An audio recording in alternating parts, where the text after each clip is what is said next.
Hello friends, this tutorial is on the topic of LED. LED means light emitting diode. LED is a small and powerful light source that is changing the world of lighting. Coming to the history of lighting, it was started from the incandescent, then to the induction lamp, then neon, after that CFL, and now is LED means light emitting diode. Discoveries and early devices. It was started in the year of 1907 by the British experimenter Gerard of Marconi slabs discovered the electroluminescence as a phenomenon using a crystal of silicon carbide and a cat's whisker detector. Then coming to the year of 1927, creation of the first LED was reported by Soviet inventor Oleg Losev. Then, in the year of 1951, explained these first light-emitting diodes by Kurt Loeweg, Carl Accardo, and Edward Jamesian.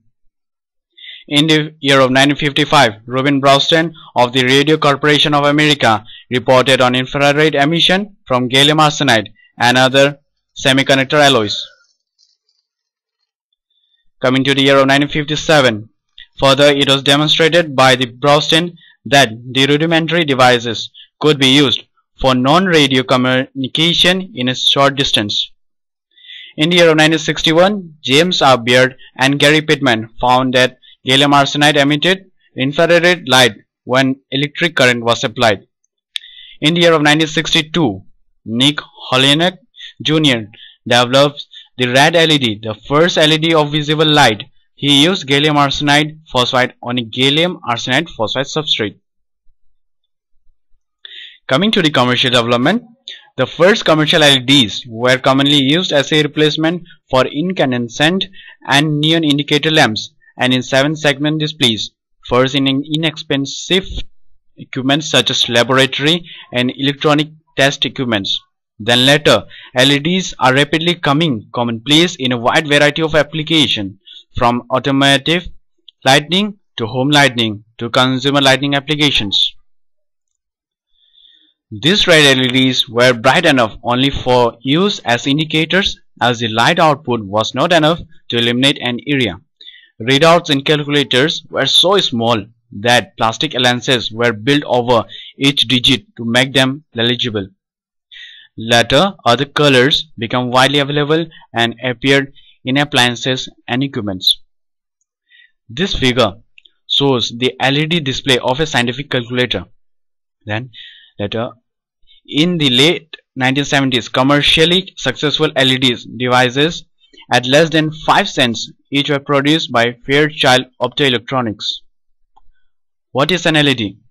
Well, LEDs are semiconductor devices that give off light when electrical current is passed through them. So, let's break this down. LED stands for light emitting diode. We all know what a light is. It allows to see in the dark or read outside. Obviously, this light needs to come from a source, so it is being emitted. Hence the E, LED is from either the sun or a diode. So a diode is something you are probably not very familiar with. To put into simple terms, a diode is like a one-way valve that allow electrical current to flow in one direction but not the other. It is PN junction diode which emits light when activated. It has polarity, that is, anode and cathode. One understandable and common question about LEDs is how they are different from a normal diode. Here is the difference between regular diode and LED. In regular diode, recombination is non-radiative, whereas in case of LED, recombination is radiative. In regular diode, it does not emit light. In case of LED, it emits light.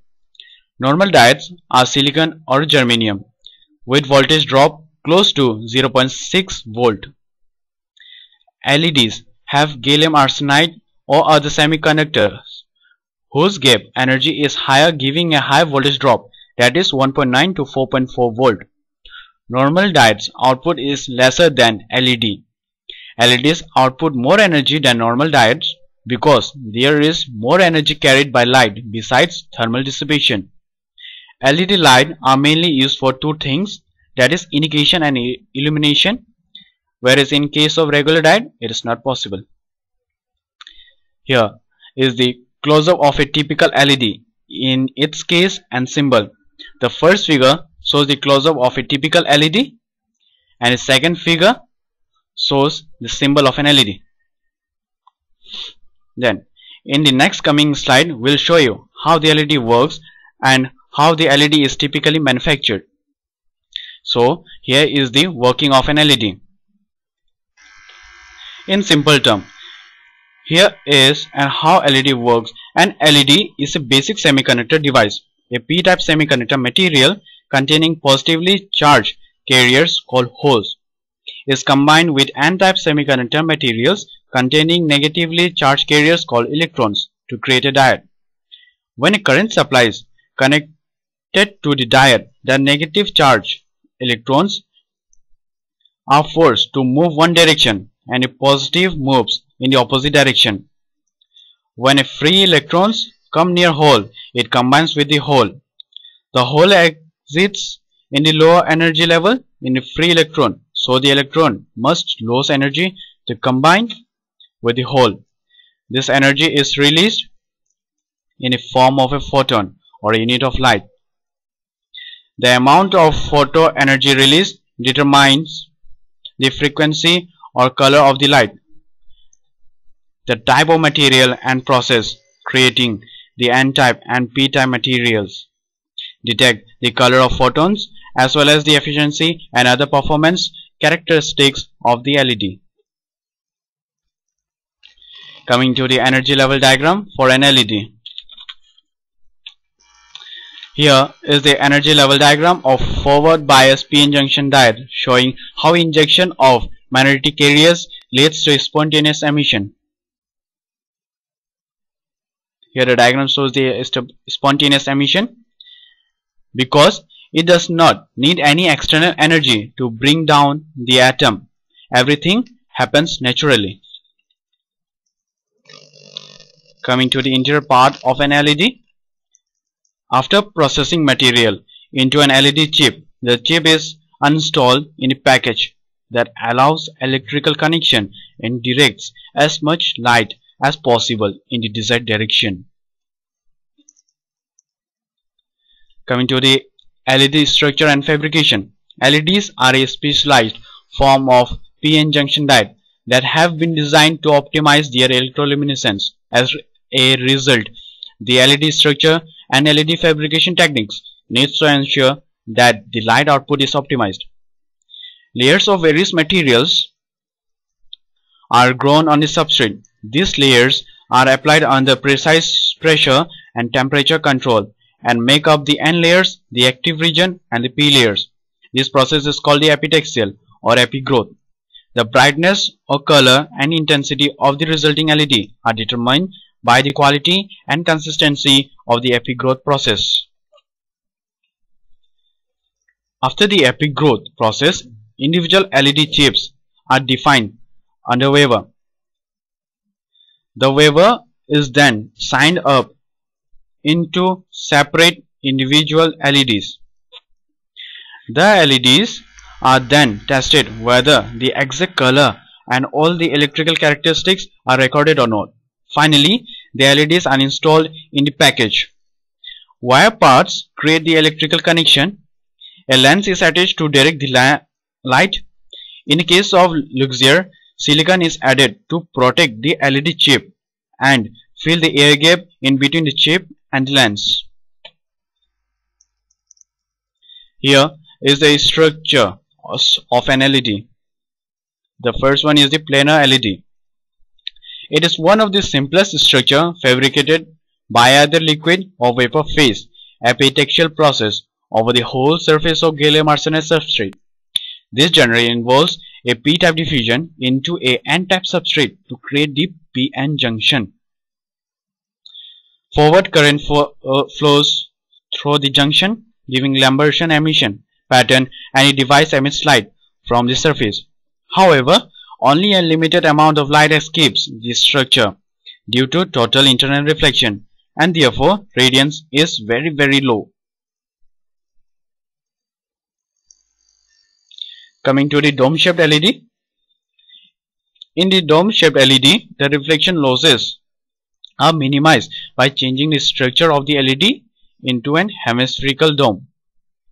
Here the surface shows the hemispherical. Semiconductor material is spaced like a hemisphere. Encapsulation of the semiconductor junction within a dome-shaped transparent medium that has higher refractive index than the air. More radiation comes out from the LED material to the air. The hemispherical surface is larger than the active recombination area, so LED provides larger effective emission area, which in turn reduces the radiance of LED source. Thirdly, SLED, or it is commonly known as Burris LED.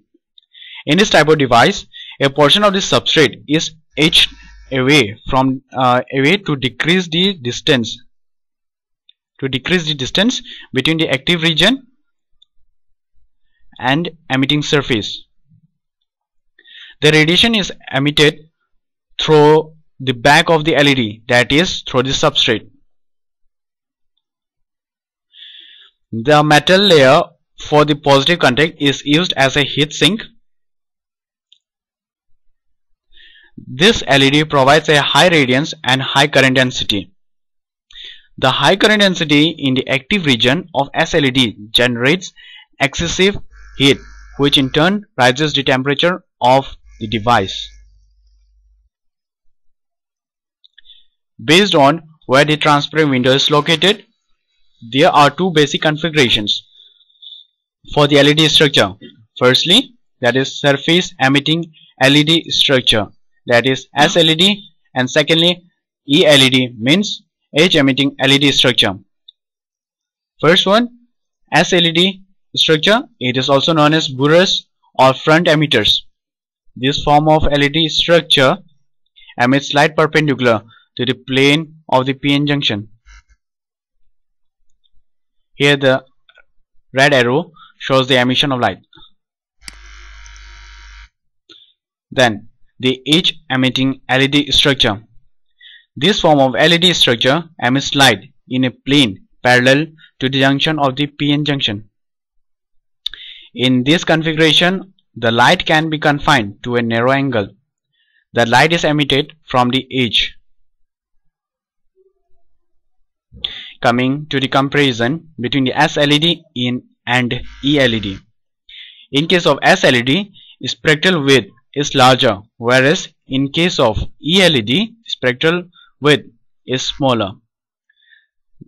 The first diagram shows the SLED, whereas the second figure shows the ELED. Further, the other slides will be handed over to my friend Jonathan.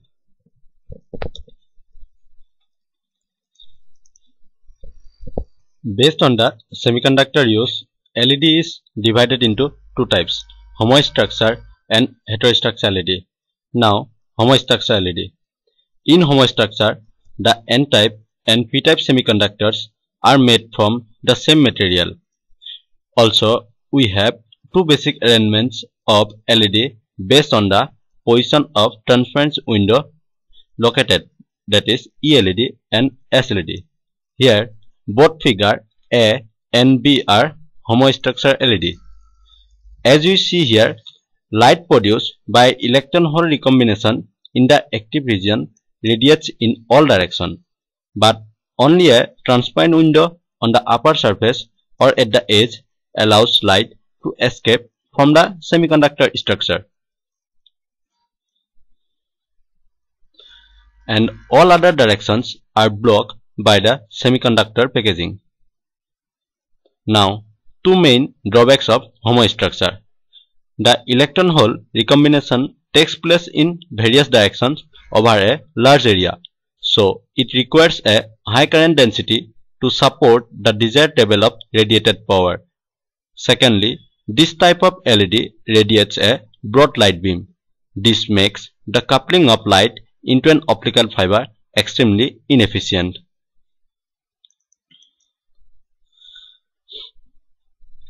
Now, heterostructure LED. This type of LEDs are made from two or more different types of semiconductor materials, and each having defined bandgap energy.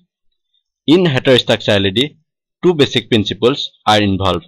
First one is confinement of electron-hole recombination within a highly restricted active region, that is carrier confinement, and second one is conduction of radiated light in one direction, that is optical confinement.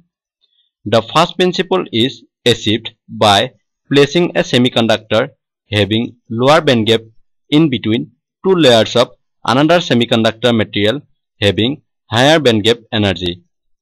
A conduction of light in one direction, that is optical confinement, is achieved because gallium arsenide has refractive index of 3.66, which is higher than the surrounding layer, that is aluminum gallium arsenide, which has a refractive index of 3.2, as we see from the diagram.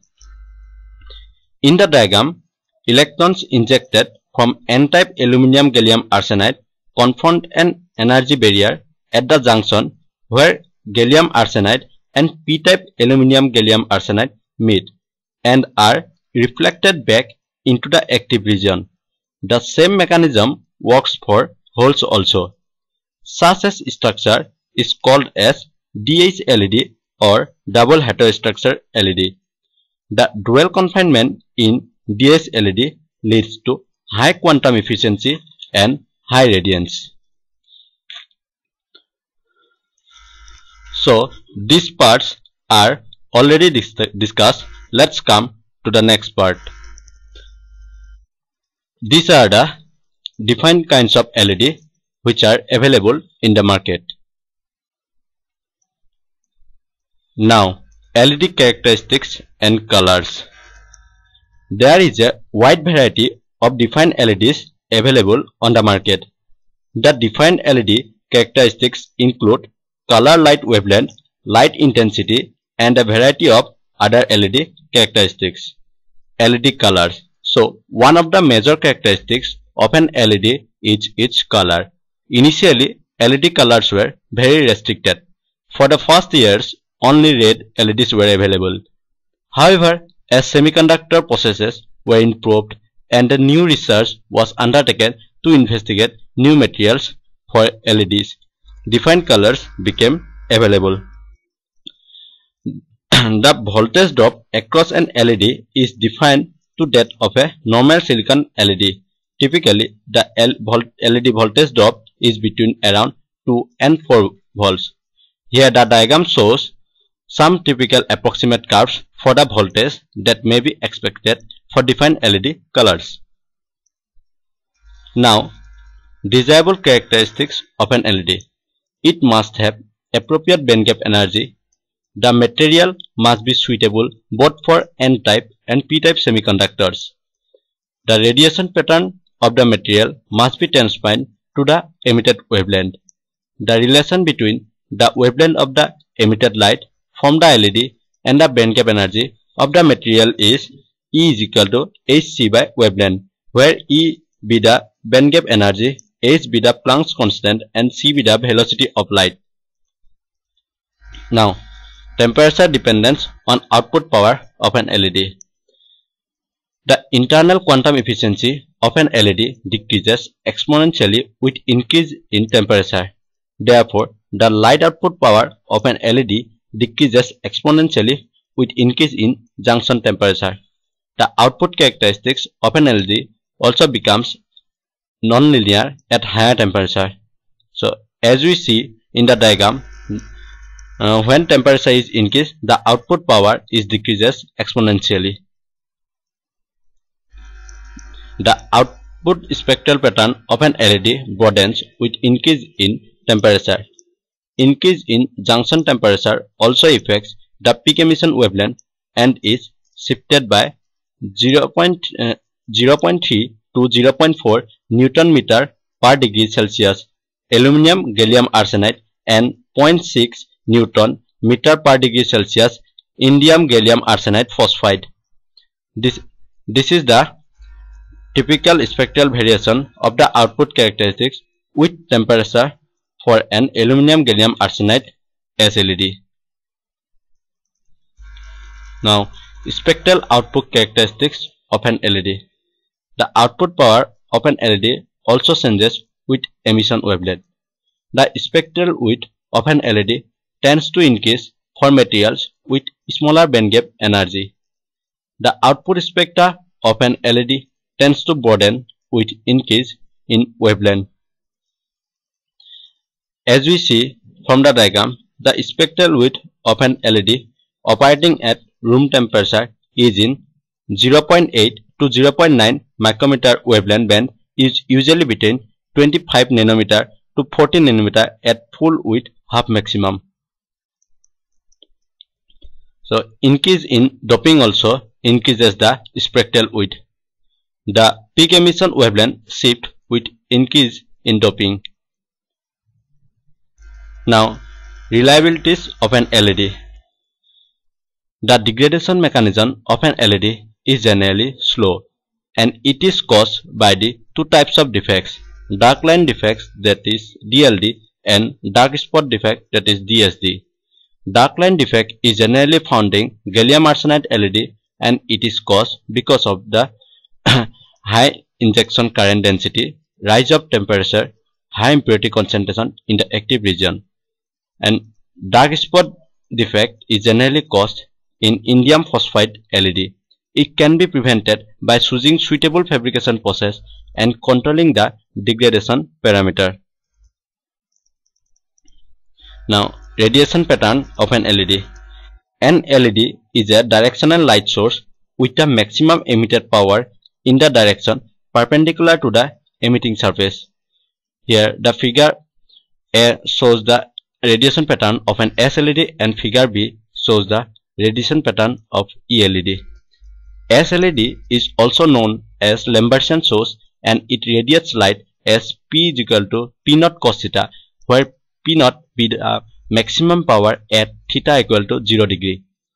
ELED radiates lights as a Lambertian source in the plane parallel to the edge and produces a very narrow beam in the plane perpendicular to the edge. Now, LED modulation and bandwidth. As we see from the diagram, for a particular frequency, the optical bandwidth is larger than the electrical bandwidth.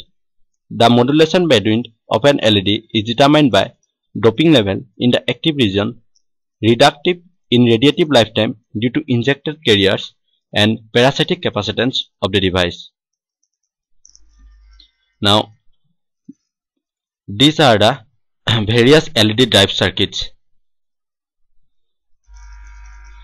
Now, LED advantages and disadvantages. Advantages of an LED. It should be simpler fabrication, and it should be low cost and simple drive circuitry, more reliable than lasers because they operate at lower power levels and therefore they have a longer lifetime. Ideally, an LED exhibits linear light output current characteristics unlike that of an injection laser, and therefore it is very much suitable for analog modulation. Also, the light current characteristics is comparatively less sensitive to temperature. Now, disadvantages of an LED. The output power of an LED is low. Harmonic distortion due to multimodal output. Smaller modulation bandwidth. LEDs must be supplied with the correct current. This can involve series resistors or current regulated power supplies. Thank you for watching this video, and for further details please contact us on our respective mails.